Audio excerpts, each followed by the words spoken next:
Having gained honours at last year's World Confectionery Conference, WNWN Food Labs is on something of a roll as we discover speaking to co-founder Dr. Johnny Drain, who discusses its progress as the company pushes forward with the development of its cocoa-free chocolate. With the business among guests at this year's World Confectionery Conference, there's plenty of excitement surrounding its rapid rise. We are a mission-led company. The reason why we started trying to make cocoa-free chocolate was there are profound ethical and sustainability issues within cocoa, slave labour, child labour, deforestation, huge carbon footprint. We're trying to work, or we are working with ingredients that don't have those problems. So sustainability is really at the heart of what we're doing. So we're choosing to work with ingredients like cereals and legumes that are abundant, that have low carbon footprints. So some of the hero ingredients that I can talk about are carob and barley. Barley, of course, here in the British Isles has a rich tradition of being used to make beer, to make whiskey, a couple of my favourite things. And we're working with those sorts of ingredients that have, transparent supply chains, these really strong sustainability credentials. And actually that sustainability, it's not just in the product, it's in us as people, it's how we carry out business in everything that we do. So this focus on sustainability runs through everything that we try to do here at WNWN. Thank you. This year, 2023 at WNWN Food Labs has been a time of growth. We've gone from about 4 people in 2022 to now just over 16. So we've grown in size, we've moved to a bigger premises where I'm sat here, and we've got more products, tested those products on more applications. We're talking to people all over the world about our cocoa-free chocolates.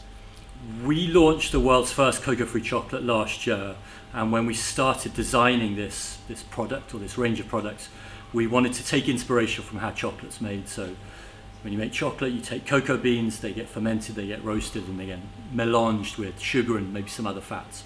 And we didn't want to reinvent the wheel because nature's already done a beautiful thing with that process. So we started looking at other ingredients that aren't cocoa beans, that are more sustainable, more ethical, but we kept that sort of arc of processing. The other reason we did that is we want to sell our product and to make it easy for people to use it, so we have built our product around using conventional manufacturing equipment.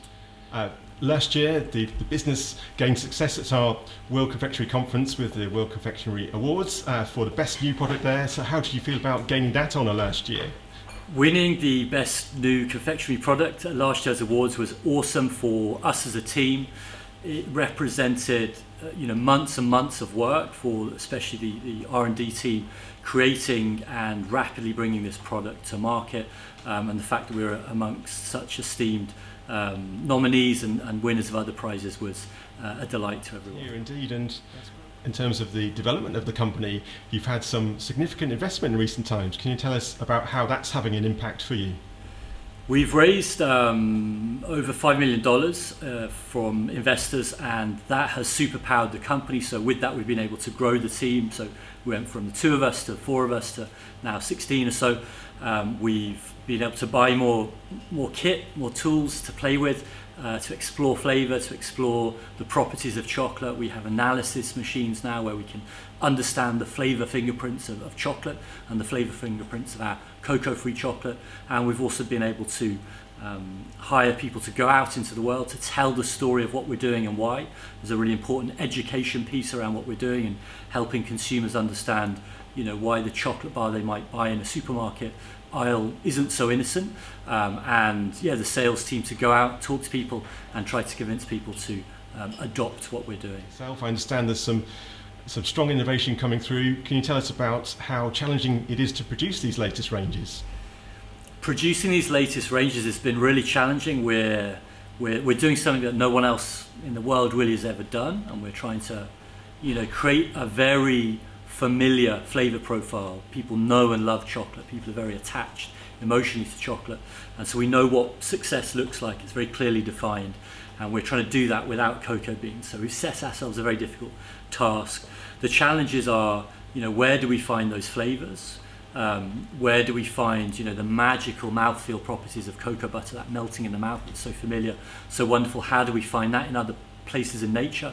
And then obviously, it's great if we can do that and make 100 chocolate bars, but actually we need to make 1 million chocolate bars.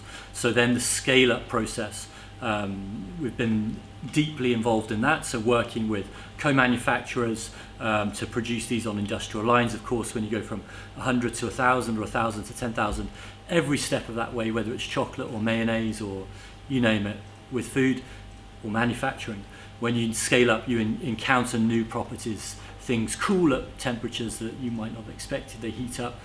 Things behave differently. So we're going through all of those hoops gradually up that staircase to hit, 1 million chocolate bars. Win-win. Glad to hear it indeed. And as a closing thing, in terms of your own journey with the business here, it's come a long way in a short time.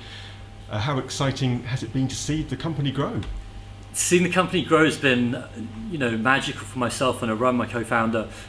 We started this and we were in a room or sometimes on a video call saying, hey, let's explore this idea. And now we get to come to these offices and there's a whole group of people. We pay people's wages. Hopefully we're helping people grow developmentally in their careers. So for us to be making that happen is kind of wild. It seems surreal, but it fills me, and I know I think I speak for everyone in the company to say there's a real sense of joy and passion amongst this group of people that we've assembled and the mission that we're trying to achieve. Amazing. Well, good luck with it all. So thank you, Johnny. That's great. Thanks so much.